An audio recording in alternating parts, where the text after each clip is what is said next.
Bienvenidos a la cuarta temporada de Unidos por el Diseño. Soy su host, Verónica Alvarado, creadora de Diseño UNE, y estoy muy emocionada de presentarles un espacio donde hablaremos sobre creatividad, diseño en sus diferentes especialidades, innovación, emprendimiento, negocios y tendencias, entre otros temas relacionados. Aquí nos unimos a través del diseño para explorar nuevas ideas, aprender de los mejores de la industria y conectarnos con una comunidad de mentes creativas. Así que únanse a mí cada semana mientras conversamos con expertos, compartimos historias inspiradoras y descubrimos juntos cómo el diseño puede transformar el mundo que nos rodea.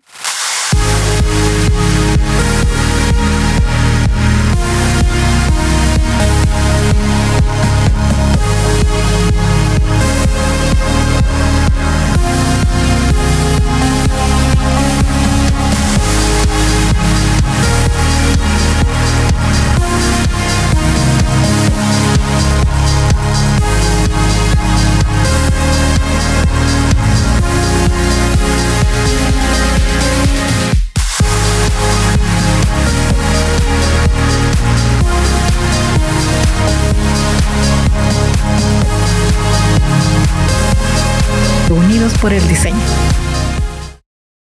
Y continuamos con este super libro del mes llamado El espíritu creativo de Daniel Goleman.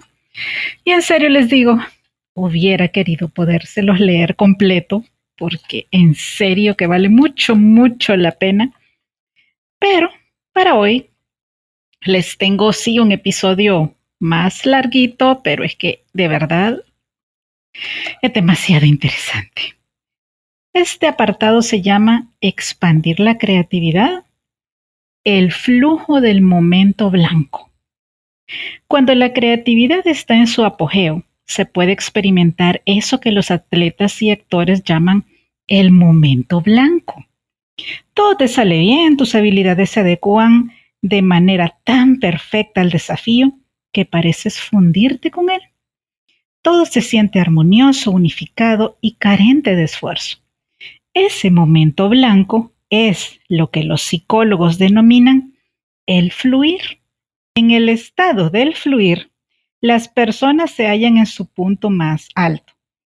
Puede darse en cualquier ámbito de la actividad, mientras se pinta, se juega al ajedrez, se hace el amor, en cualquier momento. El único requisito es que tus habilidades se adecúen tan perfectamente a las exigencias del momento que desaparezca toda inhibición. Si tus habilidades para resolver problemas no están a la altura del desafío que enfrentas, experimentas ansiedad, no se dará ese fluir. Es lo que sucede cuando te encuentras dando un examen para el que no has estudiado o cuando estás por decir un discurso para el cual no te has preparado.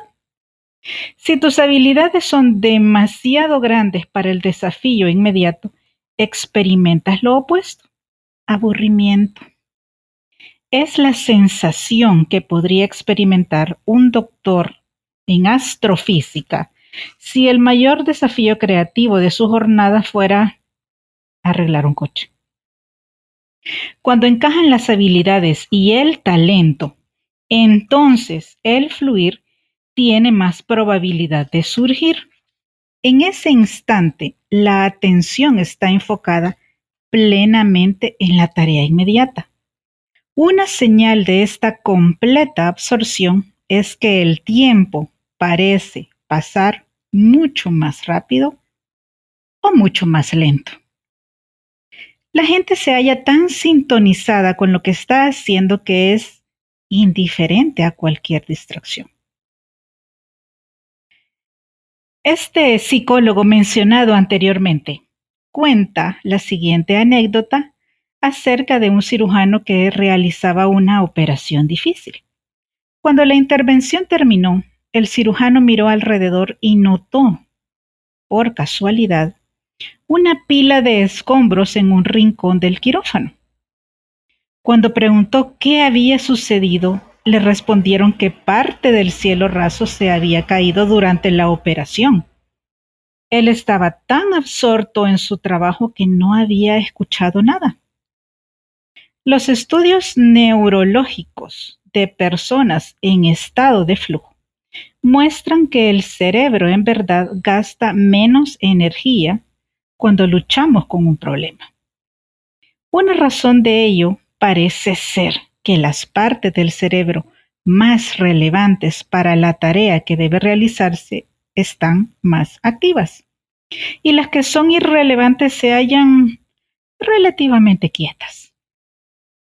En contraste, cuando uno se encuentra en un estado de ansiedad o confusión, no existe tal distinción en los niveles de actividad de las diferentes partes del cerebro. Los estados de flujo ocurren a menudo en los deportes, en especial entre los mejores atletas. En su biografía, la estrella del básquetbol Bill Russell describe estos momentos como de una suprema intuición sobrenatural. Era casi como si estuviéramos jugando en cámara lenta. Durante esos lapsos, yo casi podía intuir cómo se desarrollaría la jugada siguiente y cómo se realizaría el siguiente tiro. Incluso antes de que el otro equipo hiciera rebotar la pelota, yo podía sentirlo de tal manera tan intensa que deseaba gritar a mis compañeros de equipo, ¡ahí viene! Salvo que sabía que si lo hacía, todo cambiaría. La no mente. Mientras ocurre el estado en que la creatividad fluye, se pierde toda inhibición. La idea zen de la no mente es similar al estado de completa absorción en lo que se está haciendo. Dice el profesor Kenneth Kraft, erudito budista de la Universidad de Light, que ha estado pasando muchos años en Japón. En el Zen emplean la palabra mente de una manera muy interesante, ya que esa palabra es también un símbolo de la conciencia del universo. De hecho, la mente del individuo y la mente del universo se consideran una última instancia como una sola. De modo que, vaciándose uno mismo de la mente individual más pequeña y perdiendo la intensa inhibición del individuo, podemos recurrir a esta mente universal más grande, más creativa. La idea de fundirse con la actividad que se está realizando es intrínseca al Zen. En el Zen se enseña que uno debe realizar una acción en forma tan completa que se pierda a sí mismo al hacerlo, explica Kraft. Así, un maestro calígrafo, por ejemplo, ejecuta su caligrafía de una manera en la que su mente no interviene. La no mente no es inconsciencia. Un concepto espacio y vago, por el contrario, es una conciencia precisa durante la cual uno no es perturbado por la habitual cháchara interior con la que nos distrae la mente. Dice Kraft, el estado de no mente significa no tener la mente llena de pensamientos fortuitos como, es bonita esa caligrafía, luce bien, esa pincelada debería ir allí o aquí. No hay nada de eso en la mente. Si lo hace un maestro, es solo el hacer, solo la pincelada. La realización de una obra de caligrafía zen comienza antes de la pincelada en sí. El maestro compone primero su estado interior, solo después toma el pincel. La primera pincelada emerge de un estado de no mente. Una parte muy importante de una obra de caligrafía es la primera marca que se hace en el rollo, el principio mismo del carácter. Es desde ese comienzo que fluye el resto. Si por alguna razón el comienzo no es correcto, si es demasiado deliberado o demasiado tímido o demasiado enérgico, puede malograrse toda la pieza. La gente que tiene ojos bien entrenados puede mirar una pieza de caligrafía y ver con gran claridad el estado mental del calígrafo. Hasta tal punto las obras de caligrafía son consideradas como venerables legados de los maestros que las hicieron, que se les exhibe anualmente en muchos templos zen. Ellos consideran esos rollos como una suerte de instantánea del estado mental del maestro, explica Kraft. Algunas de las pinceladas son fuertes y pesadas, otras delicadas.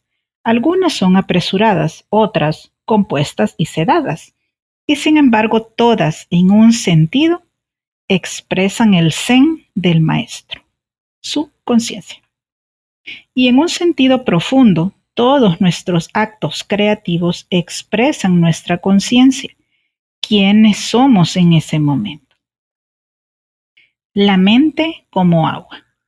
En Occidente, a menudo asociamos la actividad creativa con la invención y la solución de problemas, pero la tradición cultural asiática la ve de una forma diferente. Allí se considera que la creatividad proviene de una fuente más profunda que el pensamiento innovador. En el budismo, por ejemplo, el pensamiento es solo uno de los sentidos y como todos los sentidos, es limitado. Una de las metas del budismo zen es ir más allá de los sentidos y del pensamiento. La intuición, la fuente de la iluminación, llega inadvertidamente desde alguna otra parte cuando no estás pensando en ello. Es preciso ser receptivo y sensible a esta posibilidad. Una de las imágenes que se utiliza como metáfora en Asia para la creatividad es el agua. El agua se adapta a cualquier circunstancia que encuentre. El agua de un río corre, pero si llega a una roca, fluye alrededor de ella. Si llevas una taza al río y la llenas, el agua tomará inmediatamente y perfectamente la forma de la taza. Según el principio, la creatividad es una suerte de adaptación a las circunstancias. Una persona profundamente adaptable a las condiciones que encuentre será muy creativa. Una mente tan clara y reflexiva como el agua es de importancia central para la tradición de las artes marciales orientales, que dan valor a la adaptación e incluso a la anticipación de los hechos.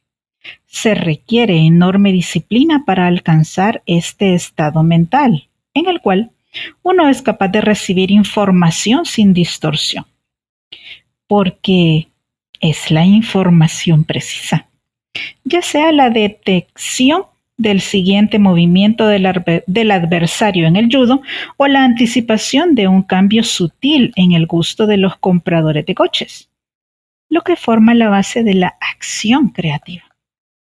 Ver la creatividad como una especie de danza de interdependencia entre el observador y lo observado, o entre productor y cliente, tiene sus raíces en una antigua filosofía que considera todos los fenómenos como aspectos interrelacionados de un sistema único, delicadamente entrelazado.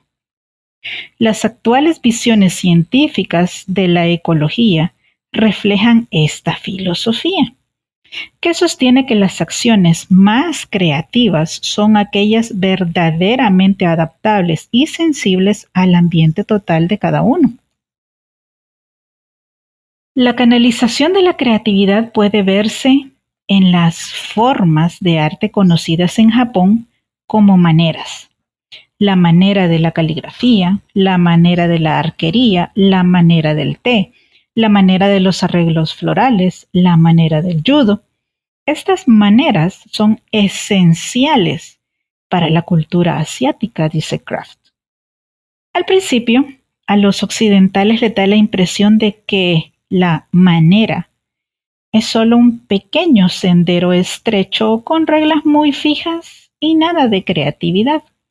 y que la tarea como practicante de ese arte, cualquiera sea, consiste solo en atenerse lo mejor posible a lo que han hecho los predecesores. Pero es más sutil que eso, porque cualquiera que fuesen las circunstancias en que tú te encuentres, son diferentes a las de tus predecesores. De modo que incluso atenerse a la tradición implica adaptación y autoexpresión. Y estas son formas de creatividad. En la manera de la caligrafía, por ejemplo, el carácter que escribes podrá ser fijo, pero no puedes alterarlo. Sin embargo, es notable cuánta variedad encuentran diferentes calígrafos en el mismo carácter. Esta es quizá una manera más pasiva, más sutil de expresar en la creatividad que la visión occidental de flamantes inversiones y descubrimientos. Pero llevado a la práctica puede resultar un manantial de energía e iluminación. La productividad y la riqueza de las industrias electrónica y automotriz japonesas surgen de su capacidad de adaptación y de refinamiento creativo. El gozo de la alegría. El flujo en un estado extático es un estado de euforia natural. Qué hermosa palabra es alegría, dice el animador Chuck Jones. Siempre que pienso en ella, pienso que no puedes simplemente escribirla. Tiene que ser una cosa elegante, con una perla encima, con un montón de adornos a los lados. Y está rodeada por un aura de felicidad. Es realmente un placer ver la alegría. Y la alegría está toda decorada, toda encantadora, con alas, por Dios, si pudiera salir volando. Y cuando estás dibujando algo y te sale bien, ese es el epítome de todo el asunto. Pero si no estás dispuesto a correr un riesgo, a cometer algunos errores, a enfrentar el dragón del miedo y seguir adelante, jamás conocerás el gozo de la alegría. La mente de un niño. En un estudio de personas que dieron forma al siglo XX, con su genio creativo, Howard Gardner descubrió que, aunque cada una de ellas había alcanzado los límites de su ámbito, a los 20 años, Picasso podía pintar tan bien como cualquiera en el mundo. A esa misma edad, Einstein podía hacer física tan bien como cualquiera en el mundo. Tenían en común algo que parece haber sido una frescura infantil en la manera de abordar su trabajo. Captaban algo de lo que era ser un niño, tanto en el sentido de ser el libre explorador de un ámbito, alguien con el mundo entero abierto entre sus ojos, como el de sentirse intrigados ante el tipo de cosas que intrigan a los niños. Einstein preguntó, ¿qué tal sería viajar en un rayo de luz? Muchos niños hacen ese tipo de pregunta, pero pocos adultos se atreven.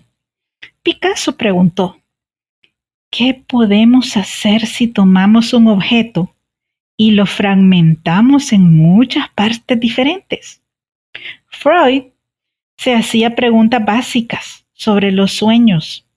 Martha Graham bailaba en las maneras más formales y elementales.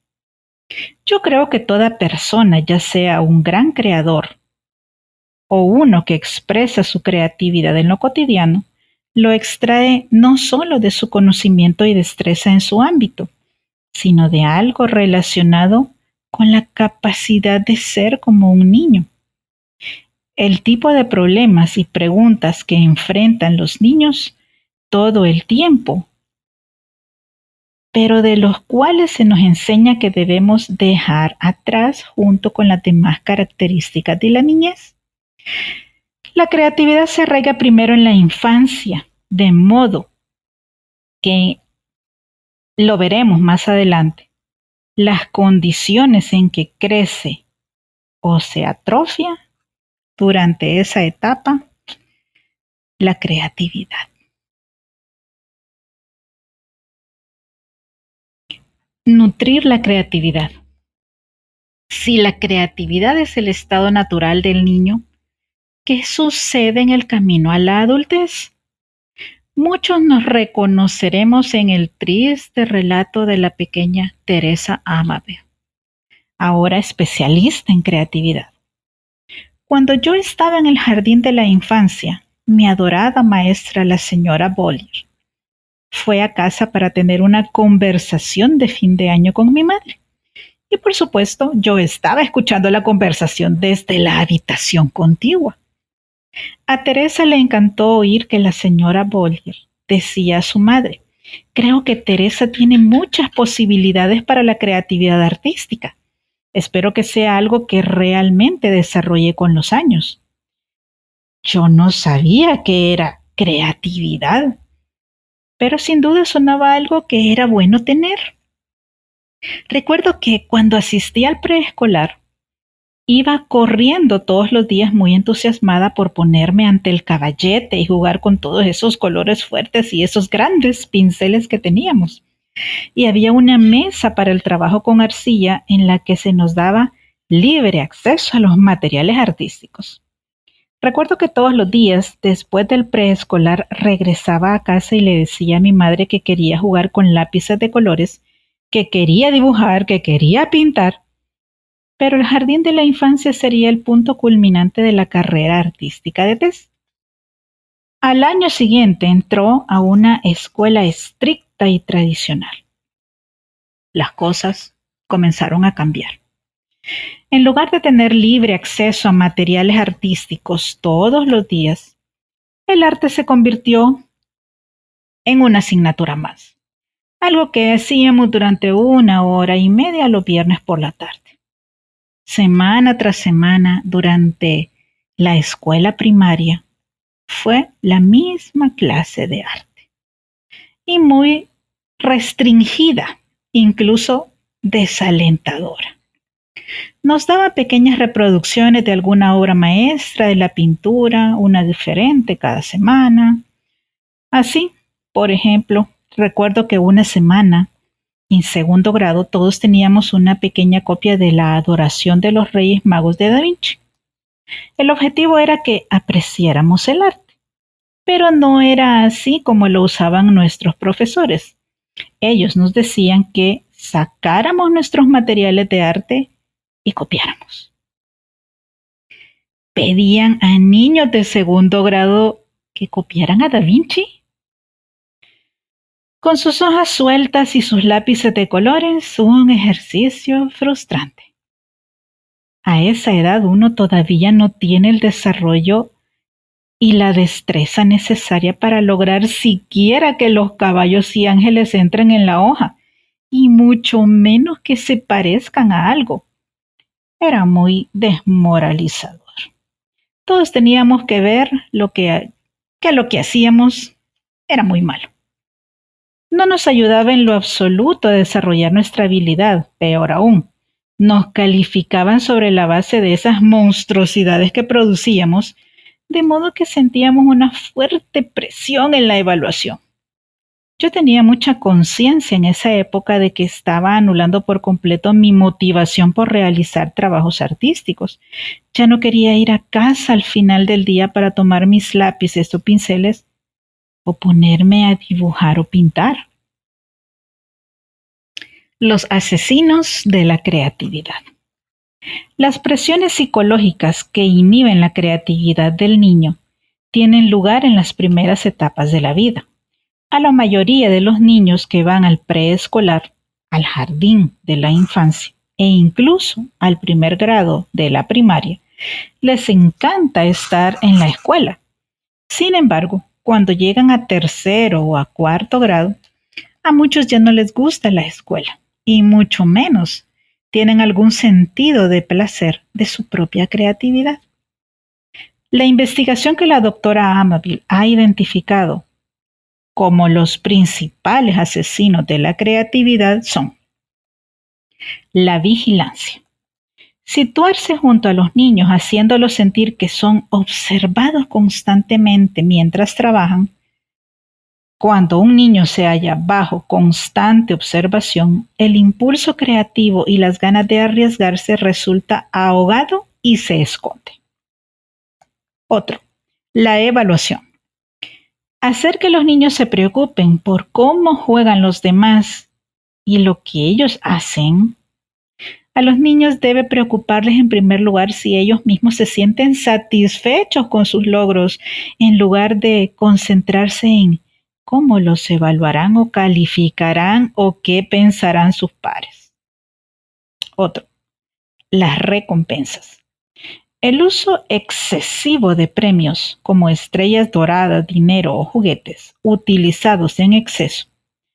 Los premios privan al niño del placer intrínseco de la actividad creativa. Otro, la competencia. Poner a los niños en una situación desesperada de ganar o perder, en la que solo uno de ellos puede ocupar el primer puesto. Al niño debe permitírsele progresar a su propio ritmo. Puede haber, sin embargo, una competencia sana que fomente el espíritu de grupo o de equipo, pero hasta allí. Otro, el exceso de control. Indicar a los niños exactamente cómo hacer las cosas, sus tareas escolares, sus trabajos, incluso sus juegos. Los padres y los maestros a menudo confunden esta manipulación con su deber de instruir. Esto provoca en los niños la sensación de que cualquier originalidad es un error y cualquier exploración una pérdida de tiempo. La restricción de las elecciones. Decir a los niños qué actividades deben practicar, en lugar de permitirles que se dejen llevar por su propia curiosidad y pasión. Es mejor dejar que el niño elija lo que le interesa y apoyar esa inclinación. Y por último, la presión. Establecer expectativas exageradas para el desempeño del niño.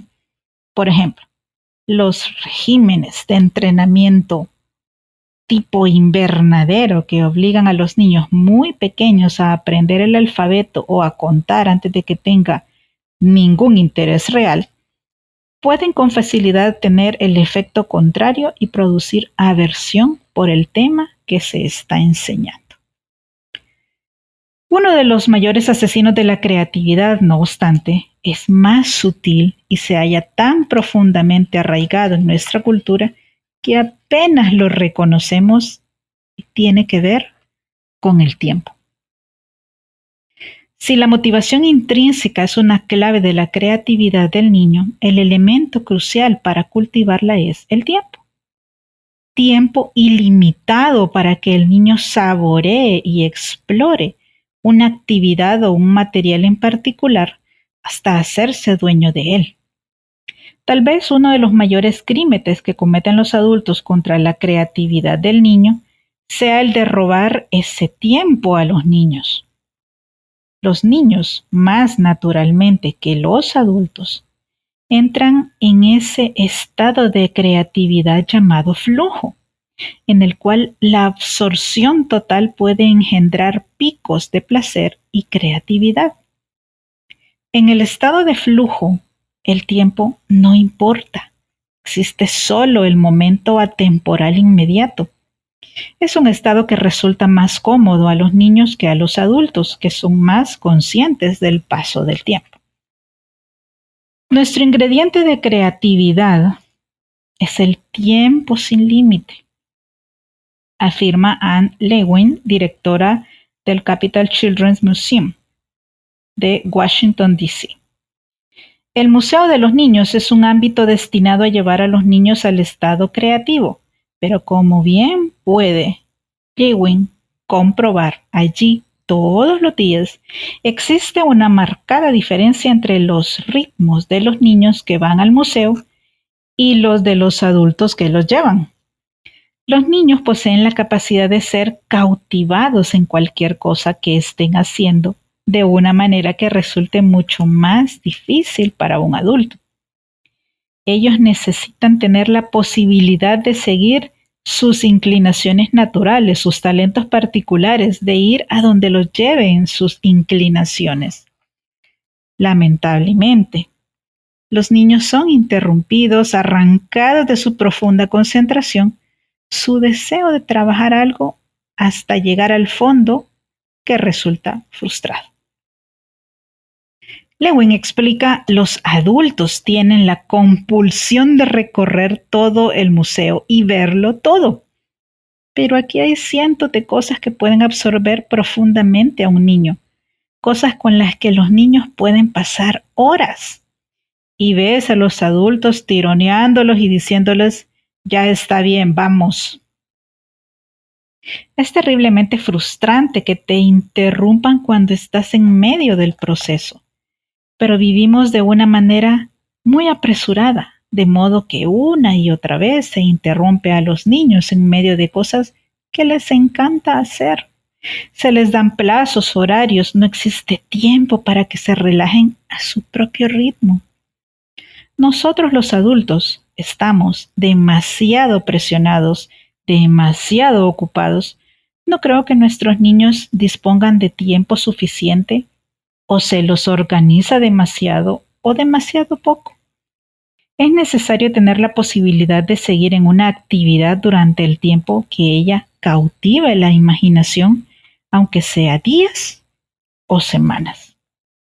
Una cultura apresurada significa que una y otra vez los adultos interfieren justo en ese momento creativo en el que el niño va rumbo a la destreza y le pone fin. En las escuelas hay campanas que te interrumpen en lo que haces. Está el ritmo de las actividades extraescolares. Están los horarios de los padres que se imponen al tiempo de los niños. A los niños se les apremia para que sigan adelante en su existencia sin tener cuenta el ritmo natural que exigía el ir desplegándose poco a poco. Eso, más que cualquier cosa, mata la creatividad. No solo en las visitas a los museos entran en conflicto los tiempos de los niños y los adultos. Imaginemos a una niña que juega con la arena. Pone arena en un cubo y la vuelca. Pone arena y la vuelca. Pone arena y la vuelca. El padre, que necesita preparar el mortero, se enloquece al mirarla. Un adulto dice en la mente un producto terminado en casi cualquier actividad. Y cualquier acción que no lo lleve directamente a ese fin le parece un desperdicio y por lo tanto frustrante. Los méritos del garabato. La destreza, una de las metas esenciales de la infancia, se adquiere mediante las acciones repetidas una y otra vez. Esto significa practicar los pequeños pasos del camino sin preocuparse por obtener resultados. Mantener ilimitadas las actividades del niño permite a éste hacer lo mismo una y otra vez en una variedad de formas diferentes y así perfeccionar aquello que se proponga hacer. La repetición no solo perfecciona la habilidad, sino que permite al niño sentir. Esta actividad es mía, es parte de mí. Y a la larga eso puede ser más importante que la creatividad, para la creatividad, que la simple destreza técnica, pues le permite enamorarse de la actividad. Por ejemplo, algunos niños pasan horas interminables dibujando caricaturas en sus cuadernos, libros de texto, escritorios, en todas partes. Los maestros y los padres suelen considerarlo una actividad sin propósito que los distrae de actividades más importantes. Pero hay otra manera de verlo. En una ocasión, en el Museo de los Niños de la ciudad de Washington, aquellos alumnos que enloquecían a sus maestros porque lo único que hacían en clase era dibujar. El museo organizó en clases de animación a varias decenas de estos incipientes artistas. Resultó que las horas interminables de los chicos que pasaban garabateando caricaturas en las tapas de sus libros y cuadernos no habían sido un desperdicio, sino más bien un paso esencial en el dominio de una habilidad. Las clases de animación solo les brindaron un ambiente en el cual esa habilidad era apreciada y la práctica valorada. La práctica exitosa desarrolla la confianza, la fe en uno mismo. Albert Bandura, psicólogo de Stanford, denomina autoeficacia a esa fe, la sensación de que uno es capaz de dominar los desafíos. Su investigación muestra que la gente que posee poca autoeficacia es comprensiblemente tímida, tiene poca fe en sí misma o en su habilidad de triunfar, aborrecen el riesgo, los aterra. Pero los que tienen confianza en sus habilidades abordan algo nuevo con una fuerza que proviene de haber enfrentado y dominado muchos desafíos antes. Esa sensación surge en gran medida de una historia de logros. Montar a caballo, tocar el piano, solucionar una ecuación de segundo grado, escribir un poema, actuar en una obra, etc. Para ellos lo desconocido es un desafío más que una amenaza. El riesgo les gusta, se atrevan a intentar lo nuevo, lo inexplorado, lo completamente original. La confianza en uno mismo también depende de la sensación de que los adultos, padres y maestros respetan la habilidad de uno. La crítica constante o la permanente indiferencia por los logros de un niño puede socavar la autoeficacia de hasta el niño más capaz. En lugar de una sensación de confianza, el niño es cargado con inseguridad y duda sobre sí mismo. Durante toda la vida oirá un murmullo interior, los ecos de los comentarios subestimadores de la infancia. En resumen, el espíritu creativo incipiente se alimenta del aliento y se marchita con la crítica. Dominar una tarea es una de las maneras en que los niños construyen la confianza en sí mismos. Saber que han sido apreciados por realizar un buen trabajo es otra. Es mejor juzgar el esfuerzo de un niño de acuerdo con sus propios estándares. El elogio lo lanzará e impulsará hacia adelante. Y hasta acá este episodio, aparentemente dedicado a los niños. Ojalá ustedes opinen como yo. Un episodio dedicado a nuestros niños y niñas internas. Espero puedan darle ese giro importante a este texto, a estas palabras, y encontrar en ellas una manera nueva y diferente de abordar el espíritu creativo. Como siempre les digo, abrazos, bendiciones y nos escuchamos pronto. Hasta luego.